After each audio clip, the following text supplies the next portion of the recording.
തെളിച്ചമേകാൻ പൊൻപുലർക്കാലം വെളിച്ചമാകുമ്പോ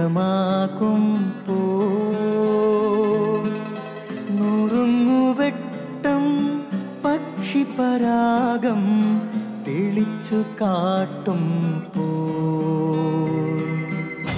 വരുന്നു ദൈവം മനസ്സിനുള്ളിൽ തിളക്കമേകിടാൻ തരുന്നു ധ്യാന പ്രകാശമാർക്കും വിളക്ക് വയ്ക്കുമ്പോൾ നുറുങ്ങുവെട്ടം ഇറങ്ങിടട്ടെ ഹൃദന്തമെല്ലാം യുഗപ്രകാശത്താൽ മറഞ്ഞിടട്ടെ മനാന്ധകാരം യുഗപ്രസാദത്താൽ നുറുങ്ങുവെട്ടം.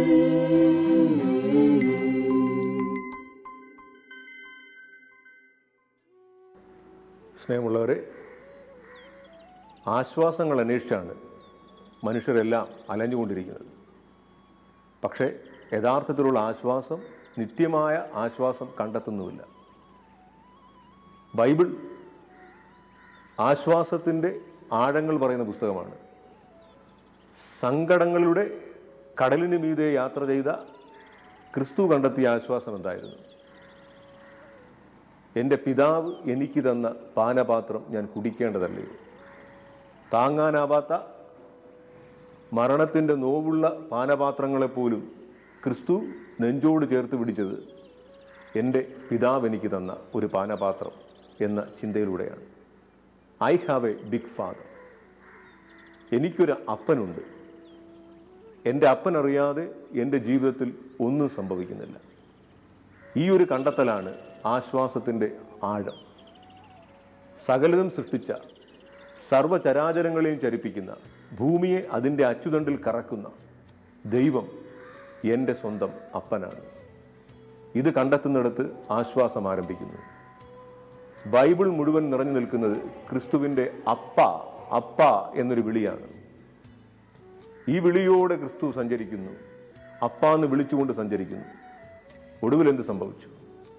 അപ്പ അപ്പ എന്ന് വിളിച്ചുകൊണ്ട് പോയി. ഒടുവിൽ ആ അപ്പൻ എവിടെയായിരുന്നു? കുരിശിൽ തറയ്ക്കപ്പെട്ട് കിടക്കുമ്പോൾ ആ അപ്പനെ ആരും കാണുന്നില്ല. എൻ്റെ ദൈവമേ, എന്തിനെന്നെ കൈവെടിഞ്ഞു എന്ന് ചോദിച്ചുകൊണ്ട് ക്രിസ്തു മിഴിപൂട്ടി. ഇത്രയും കാലം വിളിച്ചുകൊണ്ടിരുന്ന അപ്പനെവിടെ? 2 രാപ്പകലുകൾ കഴിഞ്ഞപ്പോൾ കടൽ തീരത്ത് കത്തുന്ന തീക്കരികിൽ അതിനേക്കാൾ ശോഭയോടെ ക്രിസ്തു നിൽക്കുന്നു. അപ്പൻ അവനെ മരിച്ചവരിൽ നിന്നും ഉയർപ്പിച്ചു. മരണത്തോളം പരാജയപ്പെട്ടെന്ന് കരുതിയാലും തകരരുത്, തളർന്നു വീഴരുത്. You have a big father. സ്നേഹപൂർവ്വം.